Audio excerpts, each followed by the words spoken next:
What is up, New Beginnings Church? Happy Wednesday morning to you, and welcome back to this devotion. We're wrapping on the book of Luke, and then, of course, we're wrapping this whole week on Luke 24. Jesus gives what could have been the best Bible study ever on the road to Emmaus, as he shares with two disciples how all of Moses and the prophets had really painted a picture leading us to the cross and resurrection.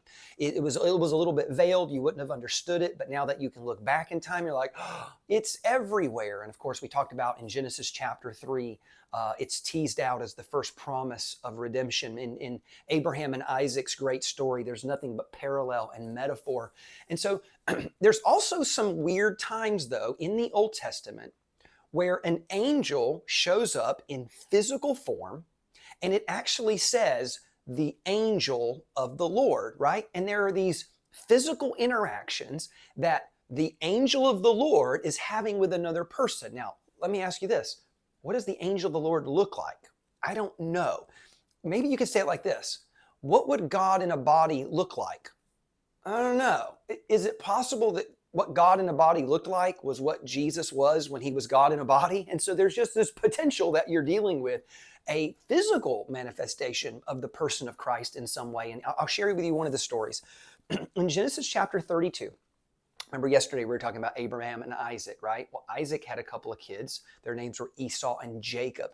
And the story of Jacob is a fascinating story. And in his story, there's a moment where he is literally having a wrestling match. So if you grew up on WWF or if you're a UFC guy, this is the UFC moment of the Bible. They're wrestling with the Lord. Here's what it says.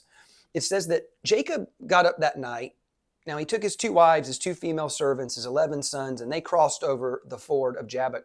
He took them and sent them over the brook, and he sent over everything that he had, and then he was left alone. Now watch this. He had to separate himself so that he could have a true encounter with God. He had to pull back and get into a maybe what you would call a secret place, a private place. And all of a sudden God shows up. It says that while Jacob was left alone, a man wrestled with him until the breaking of day. Now, real quick, your cardio better be fantastic. If you're going to start wrestling in the night and then wrestle all the way to daybreak, your cardio's through the roof. That's all I'm saying. Now, it says this.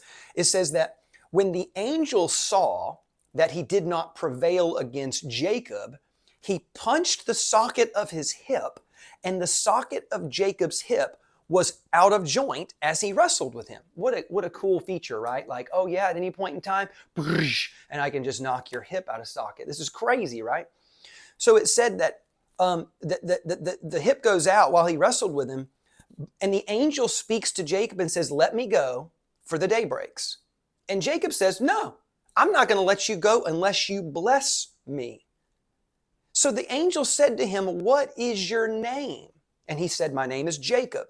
And he said, "Your name shall no longer be called Jacob, but Israel, for you have struggled with God and with men and have prevailed." What a crazy story. I mean, you almost have to visualize this thing, a wrestling match all through the night. Amazing. A punched hip. From that day forward, he walked with a limp. He walked with the reminder of what God had done with him in that day. And I think what God had done in that day is so multifaceted. I'm only going to pick on one thing here.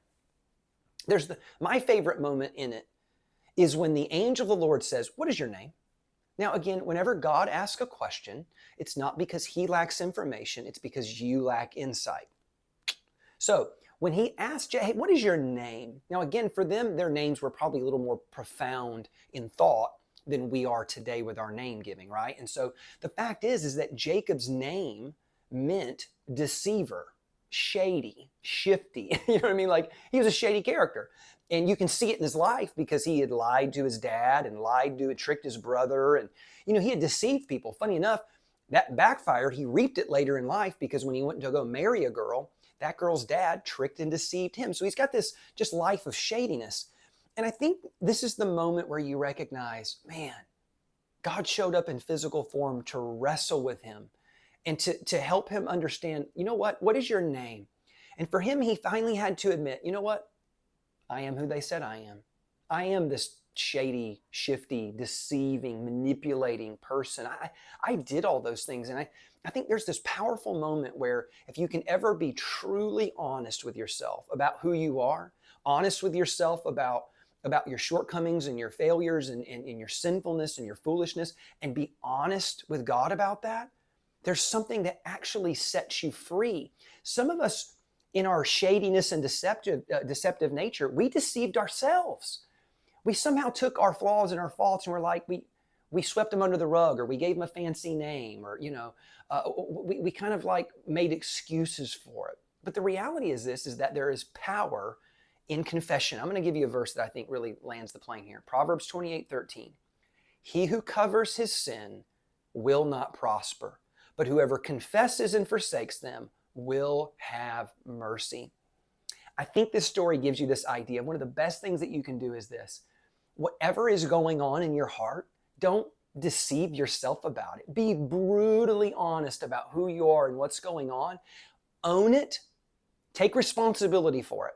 Confess it. Maybe not just to God, maybe even to other people. And then if you do that, here's what you got to ultimately do. Own it, confess it, but then bring it to Jesus and ask for Jesus' help. Ask for that healing. Ask for that breakthrough. Ask to go on that journey called discipleship, where we're saying, God, I need to renew my mind. I need to cleanse my heart. I need some new habits in my life. I want to follow you and be your disciple. What a great story. Maybe, just maybe, Jesus even in bodily form. And so get back in here next week. We'll look to some more of the promises and prophecies and ways that we see Jesus through the Old Testament. I love you. God bless you. I'll see you tomorrow.